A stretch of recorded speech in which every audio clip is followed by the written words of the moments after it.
Yo, what is going on, guys? Bexio back, and today we've got a brand new video, and we're going to be covering what is going to be the outcome of this big GameStop thing going on, the Wall Street bets versus the hedge funds, and where you might be able to take advantage of different things going on in the stock market. And look out for the future of these different types of stocks apart from GameStop. So what a lot of people don't or aren't looking to, I think, is the potential loss from GameStop. We're going to cover that first. People are looking at GameStop, seeing it as either a place where they're going to make millions and millions of dollars, or a place where they can stick it to the man, to the suits. And if your only goal is to stick it to the suits and say, you know, you're done with hedge funds, then, and you're willing to lose all of your money, then, I mean, you're perfectly fine. But if your goal is to make a ton of money with this, there's bad news, because the very vast majority of people are going to lose a lot of money. That's probably something people don't want to hear, but it's just the reality of how this is going to work. So basically the price is going to keep going up until some point when someone decides to sell. And basically there is one person who is on Wall Street Bets Reddit, and he is controlling everything. He has $52 million worth of GameStop, either options or shares, and if he decides to sell, then the price plummets and just dumps. And what you don't want to be is someone who bought in at 300 near the high, expecting to go to 1,000, and seeing 1,000 for a split second, and then having it go down to back to $20 a share, and then you're holding the bag and you've lost all of your money. And I'm really hoping that people did not put money they need, rent money, mortgage money, grocery money, those types of things into this, trying to make tons of money, because it's just a fact that the vast majority of people are going to lose everything from this. But we can move away from that and the bad news of what can happen with GameStop and the stuff in the stock market, and move on to more opportunities for everybody to make money in the long term. So you have a lot of these companies that are really worth having and really worth holding. Things like Apple, Microsoft, Disney, and I'm going to cover them. I mean, you can see right here with Apple, we can see it is down almost 4% just today.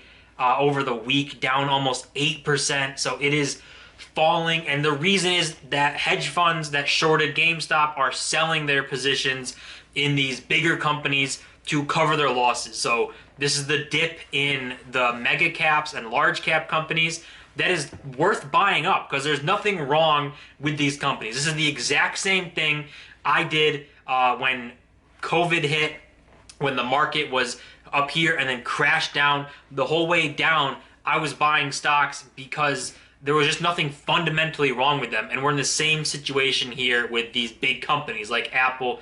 There's nothing wrong with Apple. They just had a $100 billion earnings report. They made $100 billion in one quarter.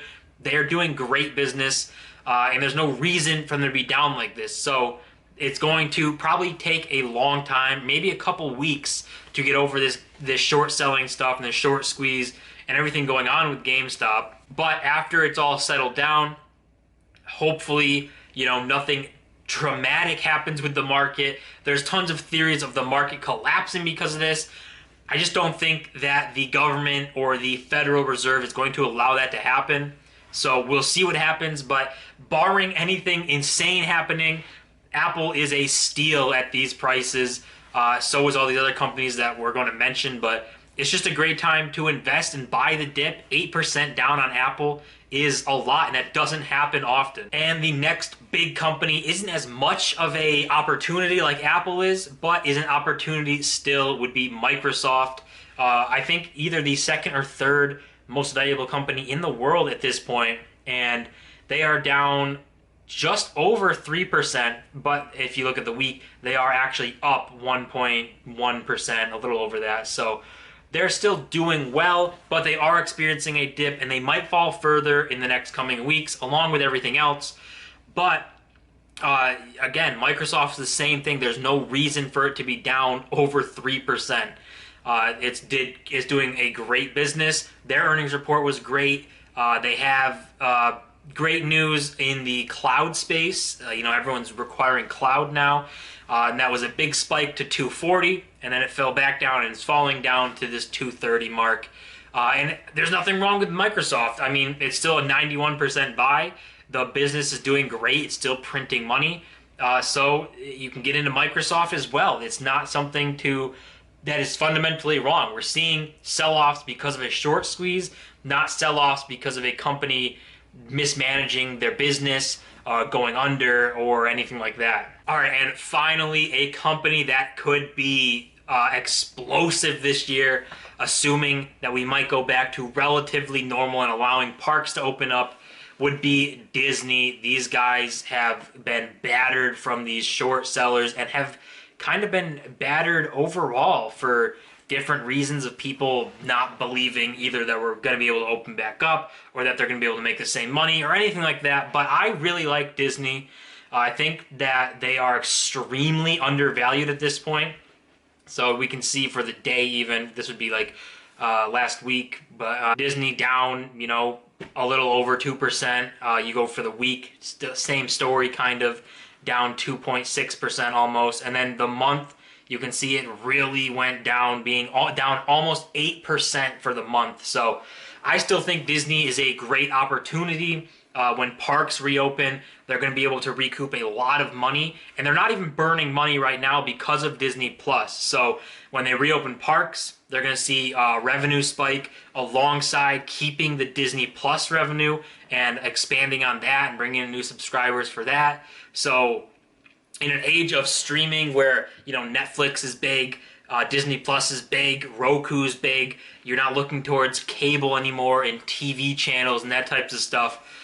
There's just huge potential, and Disney Plus can rival Netflix for the simple fact of the people that love Disney and the shows that Disney has the rights to have and will have only on Disney Plus, and just the fandom behind it. So I think that Disney's a great opportunity. I've seen a lot of price targets for it, and I think that it's going to run a lot. I think all these companies will do great.